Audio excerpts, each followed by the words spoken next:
Vote তো শেষ হলো, কিন্তু শান্তি কি ফিরলো? একদল বলছে বিজয় উৎসব, আরেক দল বলছে ইনসাফ কোথায়।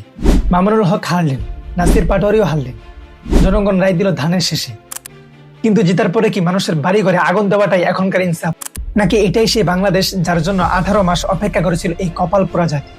সোশ্যাল মিডিয়ায় যাদের নিয়ে উন্মাদনা ছিল, সেই মামুনুল হক কিংবা নাসির পাটোয়ারির মতো নেতারা আজ মাঠের বাইরে, অথচ বিজয়ের নাম করে দেশের আনাচে কানাচে এখন আগুন জ্বলছে। কেউ বলছে ব্যক্তিগত শত্রুতা, কেউ বলছে রাজনৈতিক প্রতিশোধ। বিশেষ করে বাগেরহাট থেকে শুরু করে মুন্সিগঞ্জ, পরাজিত প্রার্থীর সমর্থকদের বাড়ি ঘরে হামলা আর অগ্নিসংযোগের খবর আমাদের লজ্জিত করছে।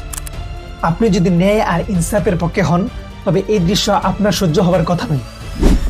বিএনপি ক্ষমতায় আসছে, বড় বিজয় পেয়েছে, অভিনন্দন। কিন্তু এই বিজয়ের আড়ালে যারা সাধারণ মানুষের ঘর পোড়াচ্ছে, 3 জননীর মাকে গণধর্ষণ করেছে, তাদের হাতকে কেউ থামাবে না? 18 মাস ধরে সংস্কারের যে স্বপ্ন আমরা দেখেছি, সে স্বপ্নের কি এখানেই শেষ? মামুনুল হক বা পাটোয়ারি হেরেছেন, সেটা গণতন্ত্রের নিয়ম হতে পারে, কিন্তু সাধারণ মানুষের নিরাপত্তা হেরে যাওয়া তো গণতন্ত্র নয়।